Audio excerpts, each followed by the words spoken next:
Welcome to the Srivastava classes. तो आज हम करने वाले हैं फ्रेंड्स हमारा लेसन 5 यानी कि chapter 5।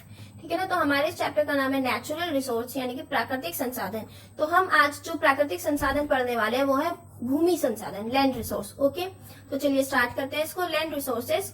Land resources means the resources available from the land. तो भूमि संसाधन में वो संसाधन आते हैं जो हमें भूमि से मिलते हैं।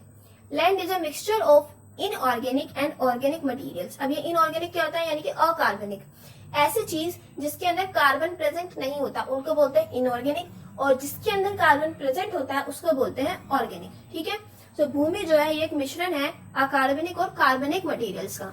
It provides various kinds of resources like food, fiber, medicine, minerals, as well as services like agricultural productivity, biological diversity, etc. तो ये जो भूमि है ये हमें प्रदान करती है बहुत सारे रिसोर्सेज, जैसे कि फूड, फाइबर, दवाइयाँ, खाना, कपड़े, दवाइयाँ, मिनरल्स, ये ऐसे बहुत सारी चीजें होती हैं जो रिसोर्सेज होते हैं जो हमें भूमि प्रदान करती है। इनके साथ साथ कुछ ऐसी सेवाएं भी होती है जो भूमि से हमें मिलती है, जैसे कि एग्रीकल्चर प्रोडक्टिविटी। प्रोडक्टिविटी का मतलब होता है उत्पादकता। तो हमारी खेती बाड़ी की जो उत्पादकता होती है वो भी हमें मिट्टी से मिलती है। And biological diversity. डाइवर्सिटी का मतलब यहाँ पे बायोलॉजिकल डाइवर्सिटी का मतलब जो आ जाता है वो आ जाता है पेड़ पौधों की जो इतनी सारी वेराइटीज हैं, या फिर एनिमल्स में कि जितनी भी हमारी पृथ्वी पर जीव जंतुओं में जितनी भी सारी वेराइटीज हैं उनको हम बोल देते हैं बायोलॉजिकल डाइवर्सिटी। तो हमारी जो भूमि है वो हमें बायोलॉजिकल डाइवर्सिटी भी प्रदान करती है। Land resource can be divided into 3 categories. अब ये जो भूमि संसाधन होते हैं ये 3 कैटेगरीज में हम इन्हें डिवाइड कर सकते हैं। पहला वेरी स्टेबल रिसोर्सेज यानी कि बहुत ज्यादा स्थिर संसाधन। दूसरा होता है मॉडरेटली स्टेबल रिसोर्सेज यानी कि जो स्थिर तो होते हैं लेकिन बहुत ज्यादा स्थिर नहीं होते हैं। तीसरा वेरी अनस्टेबल, जो बिल्कुल अस्थिर होते हैं, जिनमें बिल्कुल भी स्थिरता नहीं होती है। तो वेरी स्टेबल रिसोर्सेज में आ जाते हैं भौगोलिक फॉर्मेशन यानी कि जियोलॉजिकल फॉर्मेशन एंड मिनरल्स। तो जो मिनरल्स है वो उसमें स्टेबल रिसोर्स है। एंड जियोलॉजिकल फॉर्मेशन यानी कि हमारी पृथ्वी की बनावट कैसी है, भौगोलिक फॉर्मेशंस कैसी हैं, वो सब। मॉडरेटली स्टेबल में आ जाते हैं soil and water. And very unstable resources में आते हैं वेजिटेशन एंड बायोडाइवर्सिटी। वेजिटेशन का मतलब वनस्पति वगैरह, पेड़ पौधे वगैरह, ये सब। ठीक है। नेक्स्ट है हमारा some of important resources and services provided by land to humankind. अब हम पढ़ने वाले हैं कुछ बहुत जरूरी रिसोर्सेज और कुछ ऐसी सर्विसेज जो हमें भूमि से प्रदान की जाती है, जो भूमि हमें प्रदान करती है। ठीक है। तो उसमें पहला है मिनरल्स। मिनरल्स यानी कि खनिज। So mineral is a pure inorganic substance. Inorganic मैंने आपको बताया था, that occurs naturally in the earth crust. तो मिनरल जो होते हैं ये हमारी पृथ्वी की क्रस्ट जो होती है, पृथ्वी की सतह के अंदर नीचे मिलते हैं, पाए जाते हैं। Minerals are non renewable resources. Minerals जो होते हैं ये गैर नवीकरणीय संसाधन होते हैं। गैर नवीकरणीय यानी कि जिन्हें बनने में बहुत ज्यादा टाइम लगता है। ठीक है ना। तो ये ऐसे संसाधन होते हैं। एंड इंक्लूड, और मिनरल्स के अंदर शामिल होते हैं metals like iron, copper, aluminium, and non metals like phosphate, gypsum, clay, sand, etcetera. ठीक है ना। तो अगर मैं बोलूं मिनरल्स को भी हम 3 कैटेगरीज के अंदर डिवाइड करते हैं। पहला हो जाता है मेटल मिनरल्स, दूसरा हो जाता है नॉन मेटल मिनरल्स, एंड तीसरा होता है फ्यूल मिनरल्स। ठीक है ना। तो मेटल मिनरल्स को देख लेते हैं। इसके अंदर आता है आयरन, एल्यूमिनियम, लेड, जिंक। ये ऐसे खनिज होते हैं जिनसे हमें मेटल मिलता है। ठीक है ना, धातु मिलता है। तो जैसे कि आयरन, एल्यूमिनियम, लेड, जिंक, तो ये सब धातु हो गए। ठीक है। नेक्स्ट है हमारा नॉन मेटेलिक मिनरल्स यानी ऐसे खनिज जिनसे हमें नॉन मेटल मिलता है। तो ग्रेफाइट, फेल्सफर, एस्बेस्टोस, लाइमस्टोन, ये नॉन मेटल्स हो गए। नेक्स्ट हमारे मिनरल फ्यूल्स। इनसे हमें फ्यूल्स मिलते हैं, जैसे कि कोल, नेचुरल गैस, पेट्रोलियम गैस, ये फ्यूल्स हमें इन मिनरल्स से मिलते हैं। नेक्स्ट जो हमारा रिसोर्स है जो हमें भूमि से मिलता है, जो हमें मिलता है संसाधन, वो है सोइल यानी कि मिट्टी।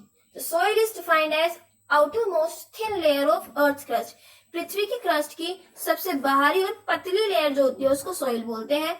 विच serves as a natural medium for growth of plants. और ये कार्य करती है यानी कि एक माध्यम प्रदान करती है पौधों को, पेड़ पौधों को उगने के लिए, उनको ग्रो करने के लिए जो माध्यम प्रदान करती है वो होती है सोइल। ठीक है। Soil is a renewable resource. Renewable यानी कि नवीकरणीय।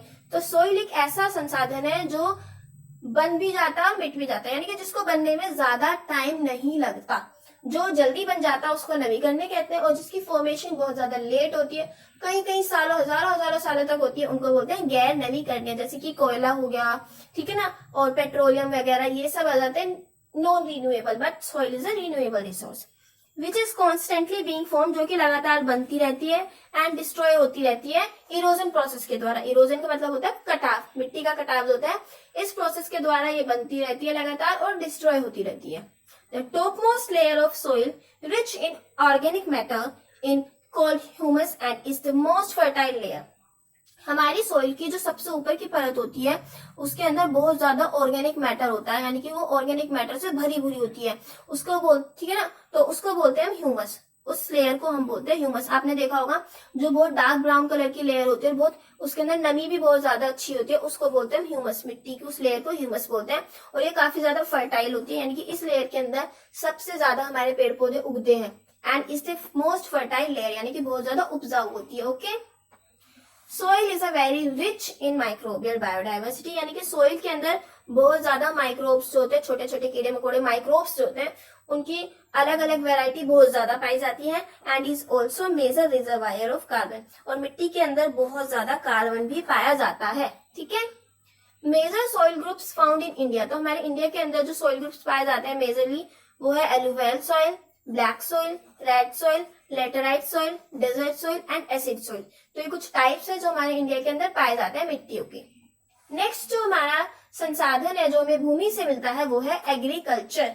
ठीक है ना, तो most dominant use of land resource by human is in the form of agriculture in order to meet the food demand. तो ये बहुत ज्यादा यूज, अगर मैं बोलूं भूमि संसाधन का सबसे ज्यादा यूज किस लिए होता है? खेती बाड़ी के लिए। और वो क्यों करते हैं? ताकि हम लोग अपनी फूड की डिमांड को पूरा कर सके, ताकि हमें टाइम टू टाइम फूड मिलता रहे। ठीक है, agricultural ecosystems cover nearly 40% of the land surface. ये एग्रीकल्चर इकोसिस्टम्स जो होते हैं, यानी कि ये वाले इकोसिस्टम लगभग पृथ्वी की सतह का, यानी कि भूमि की सतह का लगभग 40% हिस्सा ये वाले इकोसिस्टम्स कवर करते हैं। The total world's land area suitable for cropping is 4.4 billion hectares, out of which 1.6 million hectares is currently under cultivation.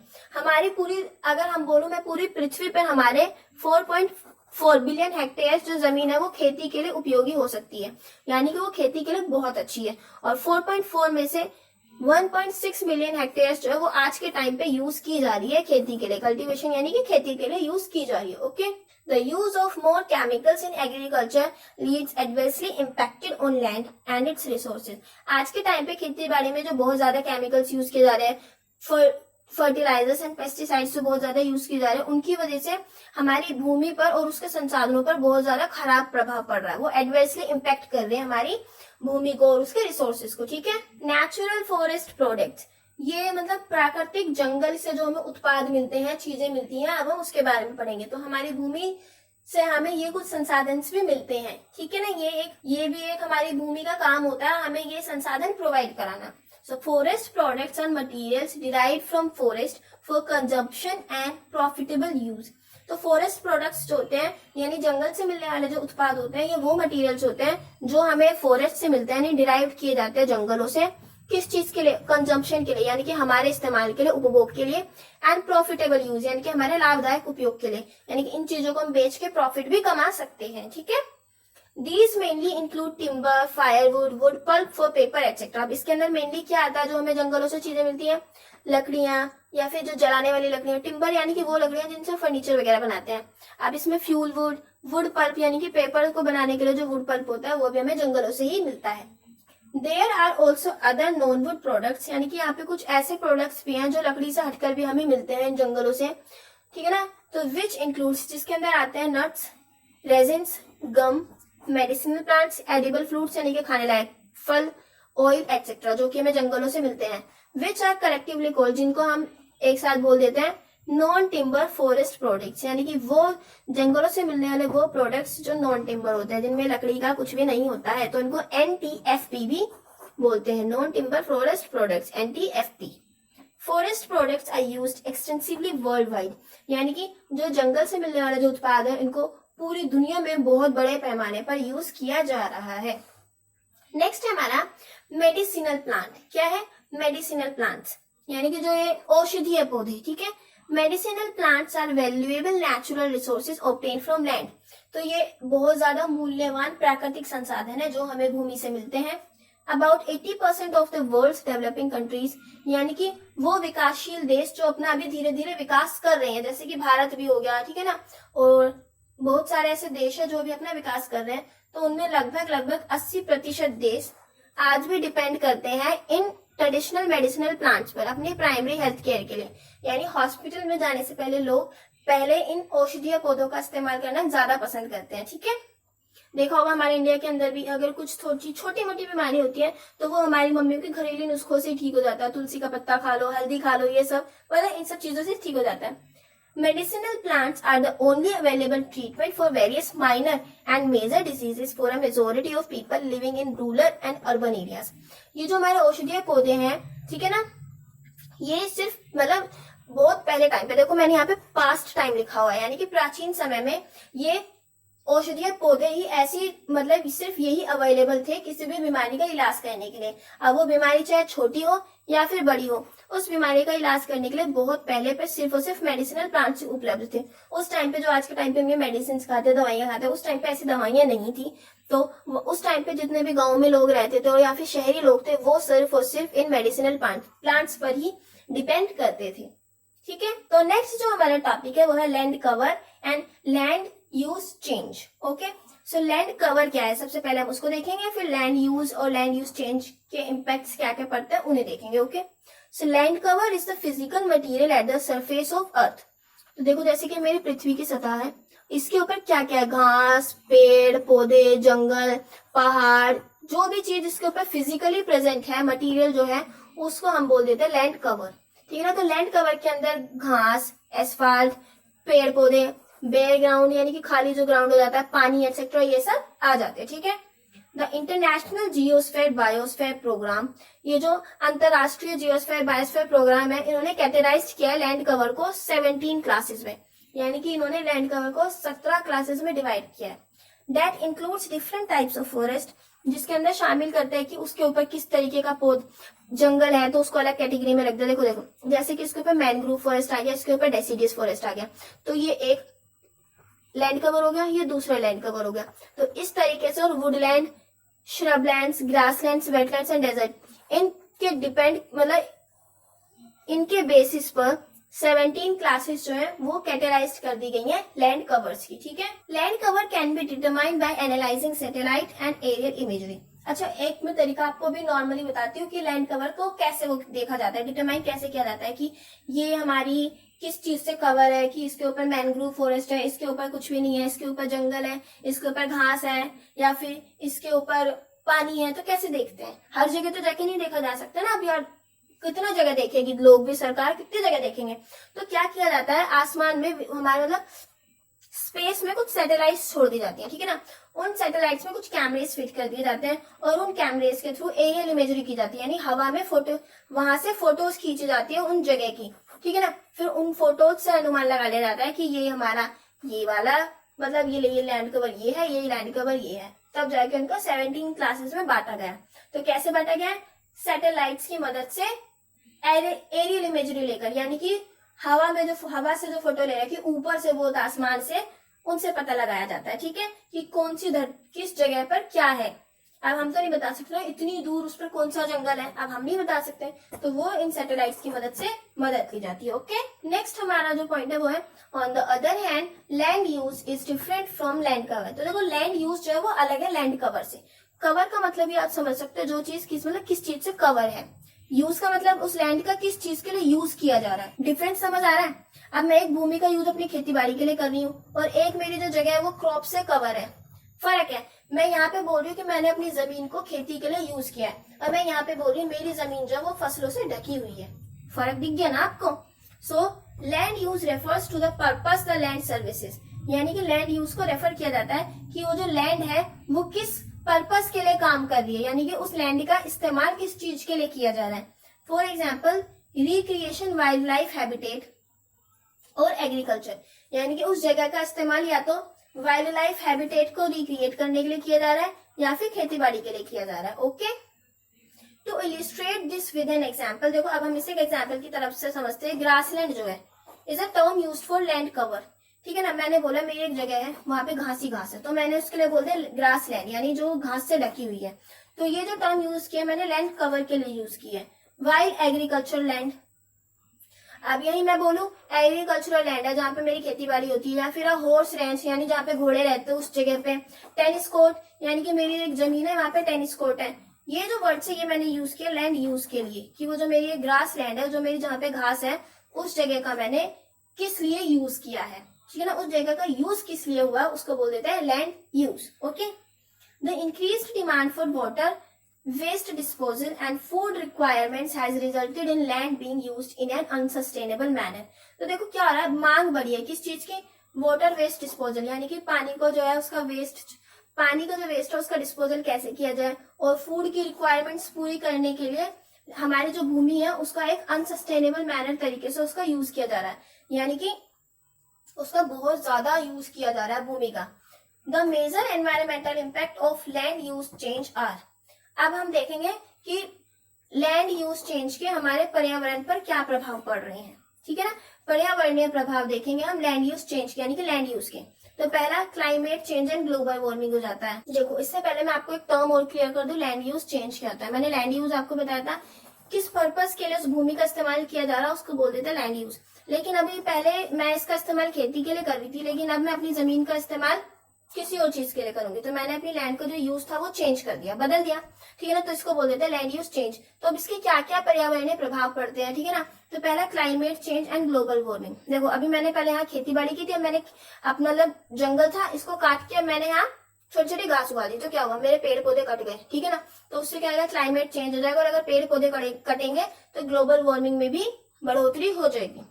दूसरा बायोडाइवर्सिटी लॉस। अगर एक जगह पे जंगल है और मैं उसको काट के कुछ और यूज कर रही हूँ उसका, तो उससे क्या हो जाएगा, मेरी जितनी भी वहां पे अलग अलग वैरायटी होगी पेड़ पौधों की, जानवरों की, उन सब का भी लॉस होगा, उन सब का भी नुकसान होगा।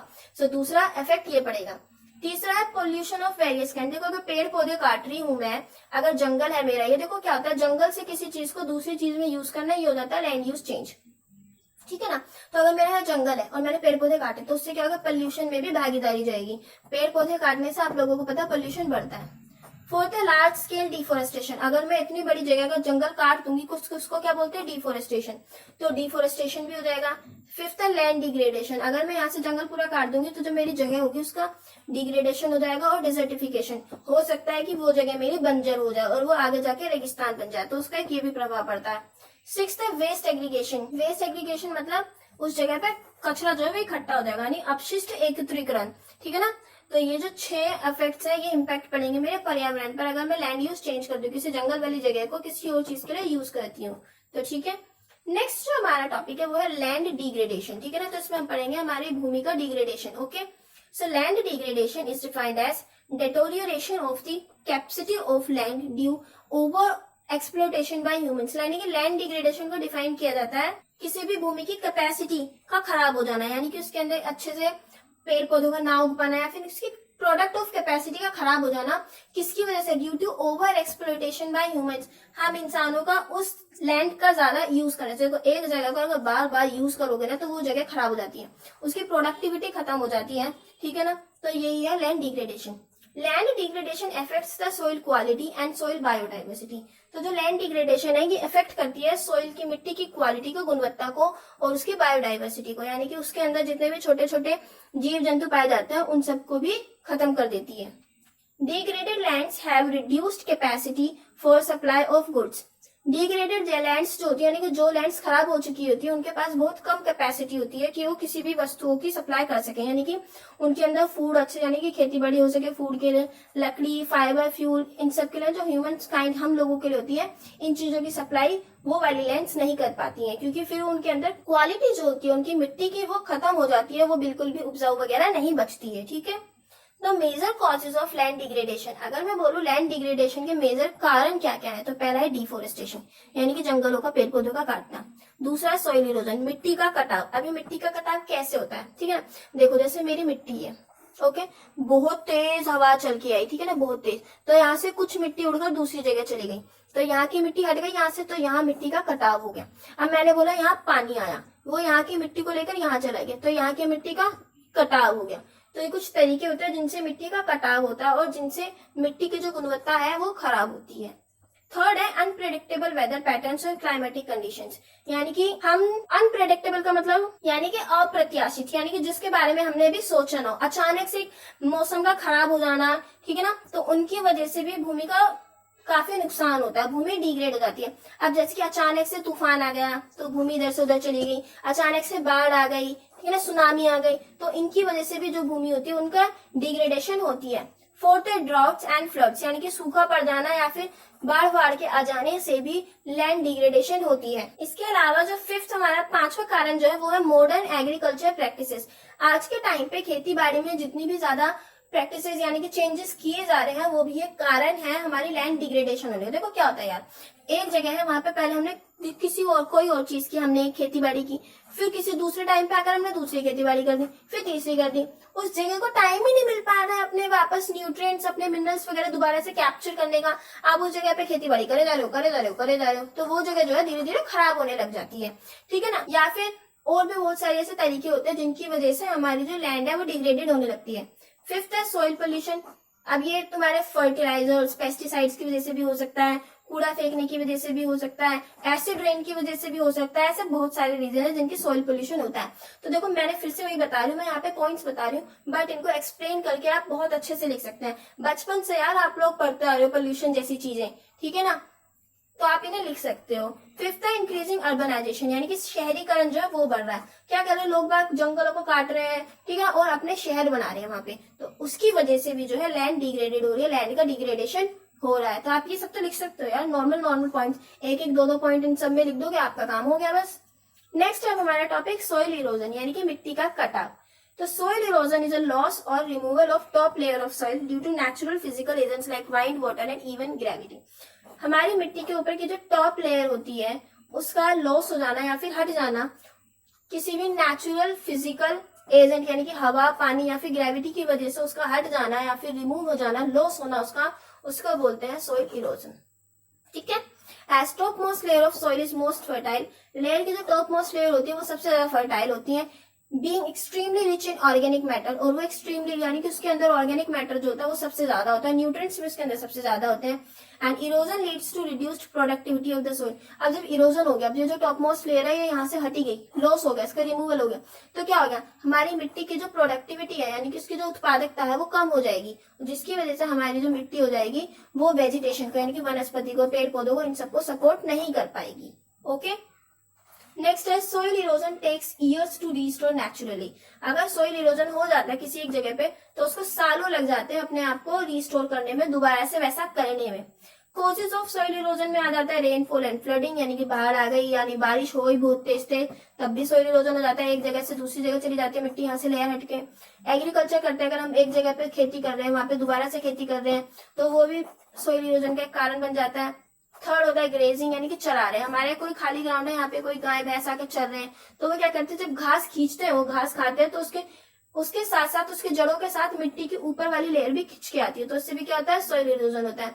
फोर्थ होता है लॉगिंग एंड माइनिंग। लॉगिंग का मतलब होता है लकड़ियों को जो काटना होता है, मतलब बड़े, जैसे आपने देखा होगा पुष्पा जो मूवी आई थी उसमें क्या करते हैं वो चंदन की लकड़ियों के लिए पेड़ को काटते हैं, ठीक है ना, तो उन लकड़ियों को अलग अलग ले लेते हैं, उनको गट्ठरों को, लट्ठों को, तो उसको बोल देते हैं लॉगिंग एंड माइनिंग, यानी कि खनन कार्य जितने भी होते हैं, तो इनकी वजह से भी सॉइल इरोजन होता है। कंस्ट्रक्शन वर्क्स की वजह से भी सॉइल इरोजन होता है। एंड फिफ्थ है हैवी वाइंड्स, मैंने बताया था बहुत तेज हवा चलती है तो उसकी वजह से भी सॉइल इरोजन होता है, और कैसे होता है ये भी बताया। अब हम देखेंगे सॉइल इरोजन प्रिवेंशन, यानी कि अब हम इसकी रोकथाम कैसे कर सकते हैं, तो इसके बहुत सारे मेथड्स है। पहला है plant trees, barren lands to limit erosion of soil, यानी कि अगर कोई जमीन बंजर पड़ी है तो हम उस पर पेड़ पौधे लगा सकते हैं जिसकी वजह से उनकी जो जड़ें होंगी वो मिट्टी को पकड़ के रखेंगे और इतनी आसानी से उसको इतनी आसानी से उसको एक जगह से दूसरी जगह नहीं जाने देंगी। दूसरा है पुट्टा सीरीज ऑफ फाइबर लोग्स। हम क्या करेंगे, अगर कोई खाली जगह या फिर कोई जगह भी है तो उसके चारों तरफ हम लकड़ियां जो उन्हें लगा देंगे, जिसकी वजह से क्या होगा, पानी या फिर कोई मिट्टी जो होती है वो इतनी आसानी से एक जगह से दूसरी जगह नहीं जा पाएगी, तो उसकी वजह से भी सॉइल इरोजन बचेगा। तीसरा है every house hold should have a proper drainage system so that water flows down into proper water collecting system. तो क्या होता है, हर एक घर में प्रॉपर ड्रेनेज सिस्टम होना चाहिए जिसकी वजह से जो पानी होता है जो नीचे जाता है वो अपनी प्रॉपर कलेक्टिंग सिस्टम में जा सके, ठीक है ना। देखो क्या होगा, अगर पानी सीधा मतलब अगर पानी नहीं जाएगा सीधा एक जगह पे नहीं जाएगा तो वो पानी वहीं रहेगा, वो इधर उधर से जाएगा तो मिट्टी का सोइल इरोजन हो जाएगा, ठीक है ना। तो क्या होना चाहिए, अगर बारिश आ रही है तो वो पानी सीधा अपने प्रॉपर ड्रेनेज सिस्टम में जाना चाहिए, ना कि इधर उधर मिट्टी का इरोजन करता फिरे। फोर्थ जाता है प्रिवेंटिंग एक्सेसिव ग्रेजिंग, यानी कि हमें जो हमारी गाय भैंस बकरियां होती हैं इनका चरना, ग्रेजिंग को बोलते हैं चरना, तो ज्यादा ग्रेजिंग से भी बचाना चाहिए मिट्टियों को, क्योंकि इससे भी सोइल इरोजन होता है। नेक्स्ट है प्रिवेंशन ऑफ डिफोरेस्टेशन, यानी जंगलों को काटना नहीं चाहिए, बिकॉज वो तो एक मेजर रीजन है फ्रेंड्स प्रिवेंशन का। तो अगर हम मतलब मेजर रीजन है सोइल इरोजन का, तो अगर हम जंगलों को नहीं काटेंगे तो हमारा सोइल जो है वो इतनी जल्दी इरोज नहीं होगा, उनका इरोजन नहीं होगा और उसकी प्रिवेंशन होगी, ठीक है। उसके अलावा जो हमारा सिक्स्थ तरीका है वो है मल्च मैटिंग। मल्च मैटिंग यानी कि गीली घास की चटाई। कोई एक जगह है, ठीक है ना, अब वो खाली पड़ी है, ठीक है ना, या फिर ढलानी ले लो, तो पानी यहाँ से यहाँ जाएगा, तो यानी कि यहाँ की मिट्टी यहाँ जाएगी, तो उसे बचाने के लिए हम क्या करते हैं, गीली घास की चटाई डाल देते हैं, यानी कि फिर उससे क्या होगा, वो जो मिट्टी है वो वहां से वहां नहीं जा पाएगी, सॉइल इरोजन बच जाएगा। ओके, नेक्स्ट हमारा टॉपिक है डेजर्टिफिकेशन, यानी कि मरुस्थलीकरण, किसी जगह का मरुस्थल में कन्वर्ट हो जाना। So desertification is a degradation process by which a fertile land changes itself into a desert by losing its flora and fauna। क्या होता है, डिजर्टिफिकेशन एक ऐसा प्रोसेस है जिसके द्वारा एक फर्टाइल लैंड जो होती है वो चेंज हो जाती है डेजर्ट में। कैसे, वो अपना जो जितनी उसकी वनस्पति होती है या फिर जो जानवर वर्ग होता है वो सब अपने मतलब वो सब खत्म हो जाता है और वो एक बंजर जगह बन जाती है, मरुस्थल जैसी। ओके, नेक्स्ट हमारा टॉपिक है डेजर्टिफिकेशन कॉजेस, यानी कि अब इस मरुस्थलीकरण के क्या कारण है। तो ओवर ग्रेजिंग, वही मैंने जो आपको बताया, अगर ज्यादा चरेंगे, ज्यादा घास चरेंगे एक जगह की तो वो जगह बंजर हो जाएगी। दूसरा डिफोरेस्टेशन, जंगलों को काटने से। थर्ड फार्मिंग प्रैक्टिसेस, एक जगह का ज्यादा यूज करने से भी वो जगह खराब हो जाती है। मैंने ये बात आपको फ्रेंड्स पहले भी बताई थी, एक जगह पे दोबारा बार बार खेती करने से भी खराब हो जाता है। फोर्थ है अर्बनाइजेशन, यानी कि शहरीकरण। शहरीकरण कैसे होता है, किसी जंगल को काट के वहां शहर बना दिया, घर बना दिया, तो उसकी वजह से भी डिजर्टिफिकेशन होता है। And other types of land development, यानी कि अगर आप भूमि का विकास करते हो किसी दूसरे तरीके से तो उससे भी डिजर्टिफिकेशन होता है। नेक्स्ट जो हमारा वो है क्लाइमेट चेंज, ठीक है। अगर देखो मौसम बदलता है तो उससे भी हमारा डिजर्टिफिकेशन हो जाता है, यानी कि एक पतझड़ का मौसम आता है जिसमें सब कुछ ही सूख गया, या फिर एकदम से बाढ़ का आ जाना, एकदम से तूफान आ जाना, एकदम से सुनामी का आ जाना, तो ये भी एक कारण होता है डिजर्टिफिकेशन का। फोर्थ है नेचुरल डिजास्टर्स, अभी वही मैंने आपको बताया, नेचुरल डिजास्टर्स जितने भी आते हैं उनकी वजह से भी, ठीक है। अब हमारा नेक्स्ट टॉपिक है डेजर्टिफिकेशन इम्पैक्ट्स, यानी कि डेजर्टिफिकेशन के क्या क्या असर पड़ते हैं। तो फार्मिंग बिकम्स डिफिकल्ट, अगर कोई जगह बिल्कुल मरुस्थल की तरह चेंज होने लग गई है, यानी कि उसकी सोइल की जो क्वालिटी है वो काफी खत्म हो चुकी है, ठीक है ना, तो उसके अंदर जो है फार्मिंग नहीं हो पाएगी, वो बहुत मुश्किल हो जाएगी, और इवन इम्पॉसिबल, यानी कि नाम के बराबर भी नहीं बचेगी, बिल्कुल खत्म ही हो जाएगी कि उस जगह पर फार्मिंग नहीं हो सकती। दूसरा, इससे फ्लडिंग चांसेस जो होते हैं बहुत ज्यादा जाते हैं। अगर कोई जगह बिल्कुल मरुस्थल की तरह बन गई है तो उस जगह पर भूकंप आने के उस जगह पे बाढ़ आने के जो चांसेस होते हैं वो बहुत ज्यादा हो जाते हैं। थर्ड है, देखो अगर अब उस जगह पे बिल्कुल भी खेती बाड़ी नहीं हो रही है तो वहां की क्या हो जाएगी, वहां भूखमरी आ जाएगी, हंगर वहां पे एक कारण बन जाएगा, लोगों के मरने का कारण बन जाएगा because of no farming. Fourth है पुअर क्वालिटी, कोई जगह मरुस्थली मतलब रेगिस्तान जैसी बन चुकी है तो वहां पे जो पानी की क्वालिटी होगी वो भी काफी खराब होगी।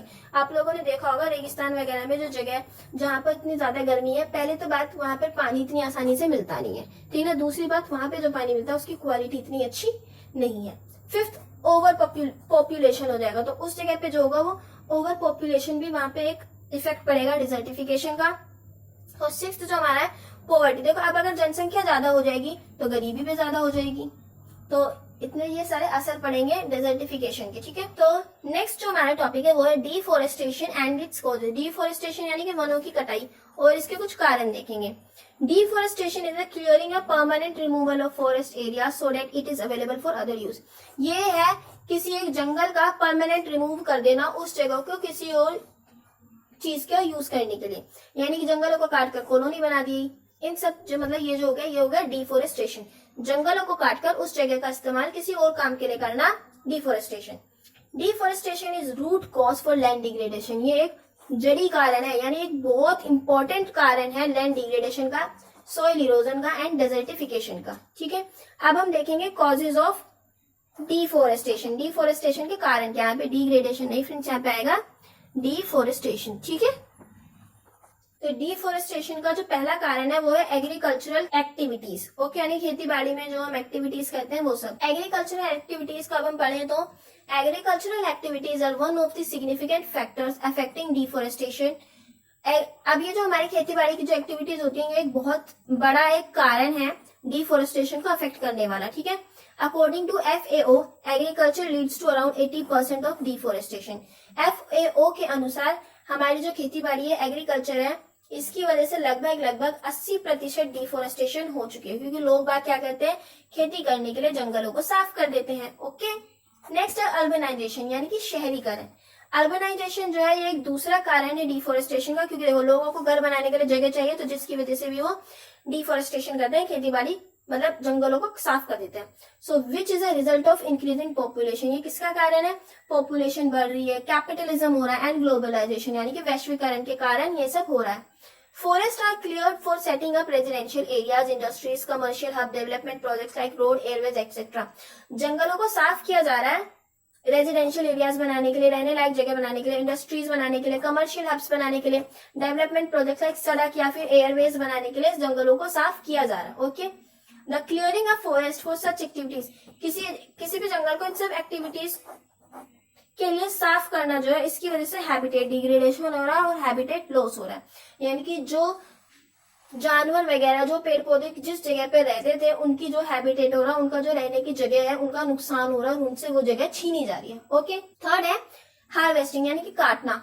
Would for uses firewood and timber, यानी कि जो लकड़ियां हैं उनको जलाने के लिए, इस्तेमाल करने के लिए काटना, और टिम्बर के लिए उनको काटना। देखो मैं एक एग्जाम्पल आपको बताती हूँ, जैसे कि आप लोगों ने, वही मैं आपको बताऊंगी। आप लोगों ने देखा होगा कि आज के टाइम पे भी गाँव में या फिर काफी जगह पे अपना खाना वाना पकाने के लिए लकड़ियों को जलाया जाता है, एनर्जी के सोर्स के लिए।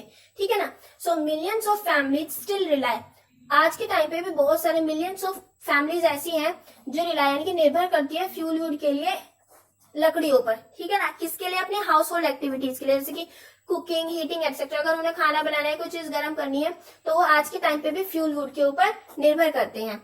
And forest are still the main source of fuel wood, और आज के टाइम पे भी जो जंगल है वो सबसे ज्यादा मेन स्रोत है इन फ्यूल वुड्स के लिए। सबसे ज्यादा लकड़ियां फ्यूल वुड के लिए अंदर जो लकड़ियां होती है वो जंगलों में ही मिलती है। And this is resulting in large scale timber extraction from forest. और इसकी वजह से क्या परिणाम हो रहा है, आज के टाइम पे काफी लोग इसके ऊपर निर्भर करते हैं, तो इसी वजह से जंगलों को जो है इन लकड़ियों को काटने के लिए बहुत ज्यादा इस्तेमाल किया जा रहा है, और जंगलों से बहुत लंबे पैमाने पर यानी बहुत बड़े पैमाने पर लकड़ियों की कटाई की जा रही है। फोर्थ है इलीगल लॉगिंग। इसका एग्जांपल देती हूँ, मूवी पुष्पा, आपने उसमें देखा होगा, उसमें वो लाल चंदन की लकड़ियों की जो तस्करी करते थे, यानी इंडिया से उन्हें बाहर भेजते थे, तो उसको बोल देते हैं इलीगल लॉगिंग। इलीगल यानी कि गैर कानूनी, क्योंकि देखो आपने उसमें भी देखा होगा कि वो कैसे पुलिस से छिपा कर ये सारे काम करते थे। ठीक है, सो इलीगल लॉगिंग आएगा यहाँ पे। Okay friends, is very common across various forest regions of the world. हमारी दुनिया के मतलब पूरे विश्व में ऐसे काफी सारे जंगल है जहाँ पर इलीगल लॉगिंग की जाती है। वुड इज हार्वेस्टेड, यानी लकड़ी को काटा जाता है इलीगली। किस पर्पस के लिए, specially decorative and medicinal purpose के लिए इन लकड़ियों को काटा जाता है। एंड दीज इलीगल, और ये जो इलीगली काटी हुई लकड़ियां होती है, इनका एक ह्यूज मार्केट है, एक बहुत बड़ी मार्केट है इनकी यूएस में और यूरोप में। ठीक है, तो यानी कि हमारा, आप एग्जाम्पल के तौर पे वही लो, अगर हमारे यहाँ से लाल चंदन की जो लकड़ियां काटी जा रही है, आपको पता कितनी एक्सपेंसिव है, कितनी महंगी है वो।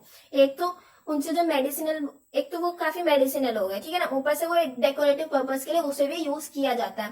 ठीक है ना, और हमारे यहाँ तो पूजा में भी बहुत यूज किया जाता है, तो उसको इसीलिए काट कर दूसरे देशों में भेज दिया जाता है। ओके, क्योंकि वहां पे उनको उनकी बहुत ज्यादा हाई अमाउंट मिलती है, उन्हें वहां पे बहुत ज्यादा पैसे मिलते हैं उन लकड़ियों के। ओके, नेक्स्ट है हमारा फॉरेस्ट फायर्स, यानी कि जंगलों में जो आग लग जाती है, वो भी एक कारण है डिफोरेस्टेशन का। Every year fires destroy millions of hectares of forest across the world. हर साल लगभग पता नहीं कितना बड़ा एरिया जंगलों का आग के हवाले चढ़ जाता है। और ये जो आग होती है, जरूरी नहीं है कि हम इंसान ही जाके लगाते हैं, नेचुरली अब इतना ज्यादा तापमान होने लगा, सूरज की रोशनी इतनी ज्यादा होने लगी है कि नेचुरली भी जंगलों में आग लग जाती है। Natural forest fire includes an unplanned burning of forest due to lighting, long spell of high temperature and drought. अब ये जो प्राकृतिक आग लगती है जंगलों में, इसके अंदर शामिल होते हैं अनप्लान्ड बर्निंग ऑफ फॉरेस्ट, यानी कि कोई भी प्लान नहीं करता है, इसमें जंगल अनप्लान्ड जल जाते हैं। किसकी वजह से? लाइटनिंग की वजह से, यानी कभी बिजली गिर गई या फिर बहुत ज्यादा हाई टेम्परेचर हो गया या फिर सूखा पड़ गया उस जगह पे, तो इनकी वजह से जो होता है नेचुरली आग लग जाती है जंगलों में। It is also a major cause of deforestation, तो ये भी एक बहुत बड़ा कारण है डिफोरेस्टेशन का। अब जो हम नेक्स्ट टॉपिक देखने वाले हैं वो है impacts of mining and dam building, यानी कि आज के टाइम पे जो बांध बनाई जा रही है और जो हम खनन कार्य करते हैं, खोदते हैं कोयला वगैरह निकालने के लिए, इनके क्या असर पड़ रहे हैं? तो पहला है डिफोरेस्टेशन, यानी कि जंगलों का जंगल साफ हो जाते हैं इनकी वजह से, और लॉस ऑफ वेजिटेशन। अगर जंगल साफ हो रहे हैं तो पता नहीं कितनी सारी वनस्पतियां खत्म हो रही है, तो उनका भी नुकसान हो रहा है। ठीक है, so both mining and dam construction lead to large scale loss of forest and vegetation. तो दोनों, ये जो माइनिंग होती है और ये जो बांध का निर्माण है, इनकी वजह से लार्ज स्केल लॉस हो रहा है, यानी कि हमारा जंगलों का और वनस्पति का बहुत बड़े स्तर पर नुकसान हो रहा है।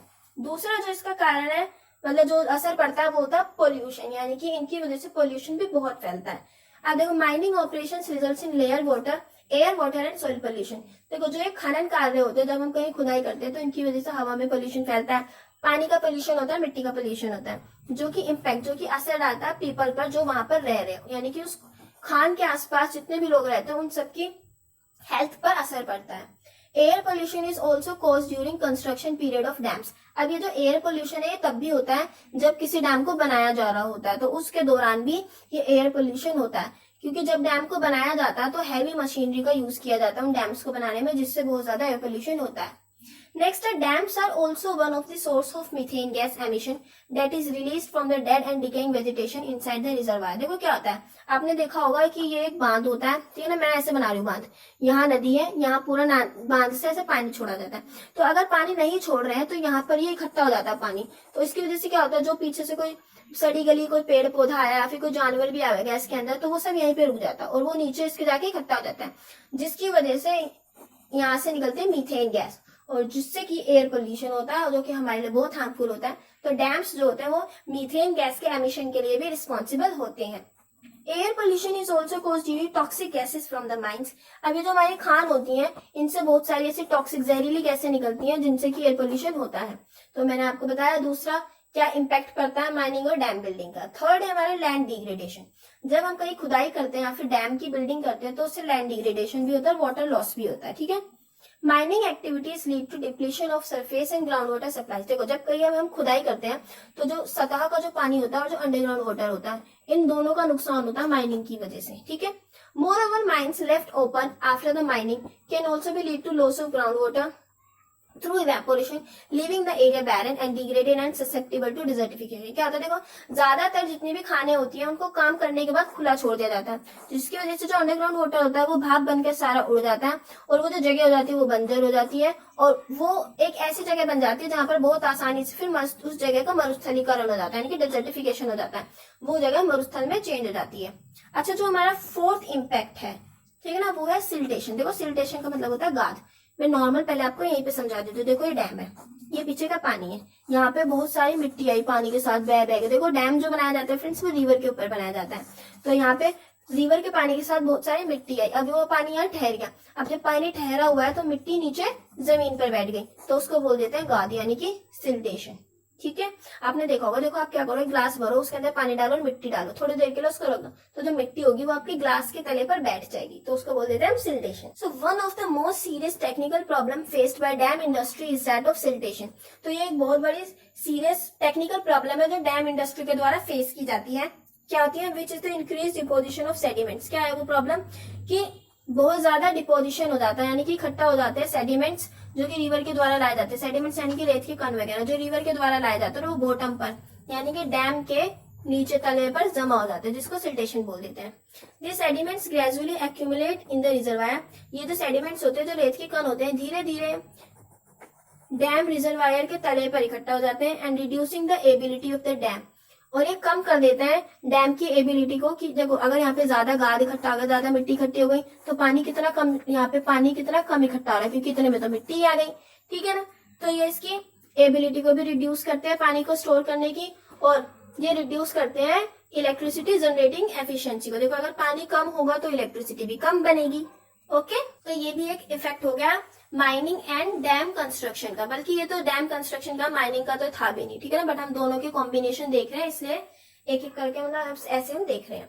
नेक्स्ट हमारा हेल्थ प्रॉब्लम्स और सोशल इश्यूज, यानी कि इन दोनों के कारण लोगों को क्या हेल्थ प्रॉब्लम्स फेस करनी पड़ती है और क्या क्या सोशल इश्यूज यानी कि सामाजिक मुद्दे जो होते हैं, वो क्या क्या विवाद जो होते हैं, क्या क्या होते हैं इनकी वजह से, ठीक है। So mining have huge health impacts. देखो मैंने आपको बताया था माइनिंग की वजह से बहुत ज्यादा असर पड़ता है लोगों के ऊपर, उनकी हेल्थ के ऊपर। देखो पहले तो जो लोग खान में काम कर रहे हैं उन्हीं की हेल्थ के ऊपर बहुत गंदा असर पड़ता है। फिर जो उन खान के आसपास रह रहे हैं वहां पे इतना ज्यादा पोल्यूशन प्रोड्यूस होता है कि उन लोगों का जीना भी मुश्किल हो जाता है, ठीक है। तो बात करते हैं mining have huge health impacts on the people working in mines, यानी कि जो लोग खान में काम करते हैं उन लोगों को स्वास्थ्य पर बहुत ज्यादा बुरा असर पड़ता है। As they are constantly expose to toxic metals. देखो क्योंकि क्या होता है, ये लगातार एक्सपोज करते हैं टॉक्सिक मेटल्स से, वेस्ट से और पॉइजनस गैसेस से जो कि खानों से निकलती है, जिसकी वजह से इनके फेफड़े कमजोर हो जाते हैं, ठीक है ना। इन लोगों को अस्थमा जैसी बीमारी हो जाती है और कई कई लोग तो मर भी जाते हैं काम करते हुए खानों में इन गैसेस की वजह से। तो बहुत सारे ऐसे इफेक्ट्स होते हैं। So fatal accidents are also common in mine. तो ये जो फैटल का मतलब होता है डेथ, यानी कि मरने वाले जो एक्सीडेंट्स होते हैं ये काफी कॉमन होते हैं खानों में। The pollution caused due to mines, जो पोल्यूशन होता है इन खानों के द्वारा, एंड डैम्स अफेक्ट पीपल, यानी कि देखो जब हम बांध का निर्माण करते हैं या फिर जब खान खोदी जाती है तो इनके द्वारा जो पोल्यूशन होता है वो अफेक्ट करते हैं लोगों की हेल्थ को जो उनके आसपास रहते हैं गाँव में और टाउन्स में, ठीक है ना। Local people also face the problem of people migrating. देखो जो लोकल पीपल होता है आसपास के रहने वाले, उन्हें एक और प्रॉब्लम फेस करनी पड़ती है। आप लोगों ने सुना होगा जब किसी जगह पर डैम बनाया जाता है तो उस जगह के जितने भी आसपास वाले लोग होते हैं जो वहां रहते हैं उन सबको उस जगह को छोड़ने के लिए बोल दिया जाता है। उन्हें बोल दिया जाता है अब आप दूसरी जगह जाके रहो क्योंकि इस जगह पे हम डैम बना रहे हैं। तो ऐसा ही कई बार माइनिंग में भी किया जाता है कि आप इस जगह को छोड़ दो, अब हम यहाँ खुदाई करेंगे, आप कहीं और जाके रहो। तो माइग्रेटिंग जैसी प्रॉब्लम उन लोगों को फेस करनी पड़ती है, जिसकी वजह से क्या होता है उन लोगों में सोशल इंस्टेबिलिटी बहुत ज्यादा बढ़ जाती है। जैसे कि अनएम्प्लॉयमेंट हो जाती है। अगर एक आदमी यहाँ काम कर रहा था उसे यहाँ से यहाँ जाना है, अब जरूरी उसे यहाँ जाके जॉब मिलेगी नहीं, अनएम्प्लॉयमेंट बढ़ जाती है। फिर वो लोग क्राइम्स करने लग जाते हैं ज्यादा, और जो रिसोर्सेज होते हैं यानी कि जो संसाधन होते हैं उनमें कमी आ जाती है, ठीक है। क्योंकि देखो यार डैम वगैरह बनाने में पेड़ पौधे काटने पड़ते हैं, माइनिंग वगैरह में भी यही सब करना पड़ता है, तो जो रिसोर्सेज होती है उनकी शॉर्टेज होनी शुरू हो जाती है। ये कुछ प्रॉब्लम्स थी, ठीक है। अब नेक्स्ट जो हमारा टॉपिक है वो है steps for sustainable management of land resource, यानी कि हमारे भूमि के संसाधन जो है अब हम इनका मतलब प्रबंधन कैसे करेंगे कि हमारे आगे आने वाली पीढ़ी को भी मिल सके, हमारे लिए भी बच सके, कैसे हम इनको बचा कर रखेंगे, ठीक है। तो फर्स्ट है एफोरेस्टेशन। पहला था हमारा डिफोरेस्टेशन जिसको बोलते हैं जंगलों की कटाई। यह है अफोरेस्टेशन यानी कि वनीकरण, यानी कि पेड़ पौधे उगाना, जंगल बनाना। So planting trees is one of the best way to overcome the issues of land degradation, soil erosion and desertification. देखो अगर हमें लैंड डिग्रेडेशन, मिट्टी का कटाव और ये मरुस्थलीकरण जैसे इश्यूज से बाहर निकलना है तो हमें पेड़ पौधे तो उगाने पड़ेंगे, ठीक है। So afforestation is as well as reforestation, इसको हम रिफोरेस्टेशन भी बोल सकते हैं। अगर हम किसी डिफोरेस्टेड एरिया में जहाँ पे जंगल नहीं है, जहाँ पे जंगल काट दिए गए, अगर हम वहां पर फिर से जंगल बना दे तो इससे क्या होगा, ह्यूमंस की जो लाइफ है उसकी क्वालिटी भी इंक्रीज हो जाएगी, अच्छी हो जाएगी। कैसे? क्योंकि देखो जो पेड़ पौधे होंगे वो पोल्यूशन को एब्जॉर्ब करेंगे और जितनी भी डस्ट आएगी सराउंडिंग से वो उन सबको भी एब्जॉर्ब करेंगे और हवा की क्वालिटी अच्छी कर देंगे, जिसकी वजह से हम लोगों को सांस लेने में आसानी हो जाएगी, अच्छी ऑक्सीजन हमको मिलेगी, ठीक है। दूसरा जो तरीका वो है फॉरेस्ट मैनेजमेंट, यानी कि जो जंगल होता है उसका प्रबंधन अच्छे से करना कि लोग उसमें से ज्यादा कटाई ना करे उसकी या फिर कुछ उसके साथ गलत ना करे जंगल के साथ, तो इसका भी ध्यान रखना चाहिए हमें। So it is essential that our existing forest are managed in a wise and sustainable manner rather than sacrificing them in name of development project. देखो ये बहुत जरूरी है कि हमारे जो एग्जिस्टिंग फॉरेस्ट है, जो हमारी पृथ्वी पर जो फॉरेस्ट एग्जिस्ट करते हैं उनको हम बहुत समझदारी से उनका इस्तेमाल करें, ठीक है ना, और बहुत सस्टेनेबल मैनर में उनका इस्तेमाल करें ताकि हमारी भावी पीढ़ी को भी जो जंगल है वो देखने को मिल सके और वो भी जंगलों से मिलने वाले संसाधनों का इस्तेमाल कर सके, ना कि हम उन्हें डेवलपमेंट प्रोजेक्ट के नाम पर उनकी बलि चढ़ा दे कि यार हमें तो खेती बाड़ी करनी है, हमें तो घर बनाने हैं, जंगल उड़ा दो, जंगल साफ कर दो। इनकी बजाय हमें जंगलों को बहुत समझदारी से इस्तेमाल करना चाहिए। It is responsibility of both government and citizens to protect existing forest from the threats of illegal logging, invasive species, diseases and over utilization. तो ये हमारी यानी कि हम सिटीजन्स की, गवर्नमेंट की, दोनों की रिस्पॉन्सिबिलिटी है कि हम हमारे जंगलों को बचाए। किससे? इलीगल लॉगिंग के खतरे से, आक्रमणकारी स्पीशीज से। देखो कुछ स्पीशीज ऐसी होती है जो एक दूसरे को मारती हैं या फिर पेड़ पौधों को खत्म कर देती हैं, तो जिनसे हमें उन्हें बचाना चाहिए, बीमारियों से बचाना चाहिए और उनके ओवर यूटिलाइजेशन से, यानी किसी भी चीज का देखो अगर ज्यादा यूज करते हैं तो उसका नुकसान तो फिर हमें झेलना पड़ता है, तो आपको भी पता है फ्रेंड्स। तो हमें जंगलों का ज्यादा यूज नहीं करना चाहिए। अब programmes like joint forest management and social forestry are good models. अब ये कुछ ऐसे प्रोग्राम्स बनाए गए जिन्हें जंगलों को बचाने के लिए बनाया गया, ठीक है। नेक्स्ट है फार्मिंग मेथड्स, ठीक है। So new farming methods need to be constantly derived in order to reduce the uses of pesticides, fertilizers and excessive irrigation. देखो नए नए फार्मिंग मेथड्स जो है हमें वो कॉन्स्टेंटली यानी लगातार हमें डिराइव करते रहने, निकालते रहने चाहिए। अगर हम किसी पुराने तरीके पे हमेशा के लिए टिक जाएंगे तो क्या होगा, वो भी काफी हार्मफुल होता है। तो हमें अपने अंदर चेंजेस करते रहने चाहिए। तो इसी तरह हमें अपने फार्मिंग मेथड्स में भी चेंज करते रहने चाहिए, जिससे कि क्या होगा, हमें पेस्टिसाइड्स और फर्टिलाइजर्स का यूज कम करना चाहिए, ठीक है ना। और ज्यादा इरिगेशन नहीं करनी चाहिए, हमें उसे भी कम करना चाहिए। जैसे अभी मैं एक आपको एग्जांपल देती हूँ फ्रेंड्स, जैसे कि देखो आपने देखा होगा राजस्थान वगैरह जगह पे जहाँ पे पानी बहुत कम है, तो वो लोग क्या करते हैं, वो लोग स्प्रिंकल इरिगेशन यूज करते हैं, स्प्रिंकलर। तो वो लोग छोटे से स्प्रिंकलर लगा देते हैं अपने खेतों में हर जगह, तो वहाँ पे छिड़काव होता है पानी का। उससे क्या होता है, पानी भी यूज कम होता है और खेती बाड़ी भी अच्छी होती है, तो इससे हमारा पानी बचता है। तो ये एक तरीका होगा कि हमें अपने फार्मिंग मेथड्स में चेंजेस करते रहने चाहिए, ठीक है ना। So it is also a way to save the land resource. ये भी एक तरीका हो गया हमारे भूमि संसाधनों को बचाने का। ओके, नेक्स्ट है हमारा वाटर मैनेजमेंट, यानी कि पानी का नियंत्रण, मैनेजमेंट कैसे करना चाहिए। So water is an important constituent of soil. हमारी मिट्टी का एक बहुत इंपॉर्टेंट पार्ट होता है पानी, and very important for soil formation, maintaining soil fertility and preventing soil erosion. और पानी जो होता है वो बहुत जरूरी होता है मिट्टी की फॉर्मेशन के लिए, उसकी सॉइल फर्टिलिटी को बनाए रखने के लिए और उसे सॉइल इरोजन से बचाने के लिए। Okay, over utilization of water, अगर हम पानी का भी ज्यादा यूटिलाइजेशन कर देते हैं तो जिससे कि क्या होता है, सॉइल इरोजन होता है, लैंड डिग्रेडेशन होती है, डिजर्टिफिकेशन होता है। सो सेविंग वाटर और proper management of water is a best way to save the land resource. तो पानी को बचाना और उसका प्रॉपर मैनेजमेंट करना ये बहुत अच्छा तरीका होता है लैंड रिसोर्स को सेव करने का। नेक्स्ट और लास्ट जो हमारा पॉइंट है वो है वेस्ट मैनेजमेंट, यानी कि जितना भी कूड़ा कचरा निकलता है अगर हम इसको भी बहुत अच्छे से प्रबंधन करते हैं, इसका भी बहुत अच्छे से इंतजाम करते हैं, नियंत्रित करते हैं, तो भी हमारी जो भूमि संसाधन है वो काफी हद तक प्रिवेंट होता है, हम उन्हें बचा सकते हैं। देखो, development effective solid waste management technology and practices are important to reduce the dumping of waste in landfills and other areas on land to reduce the quantity of non biodegradable and other toxic compounds mixing into the soil.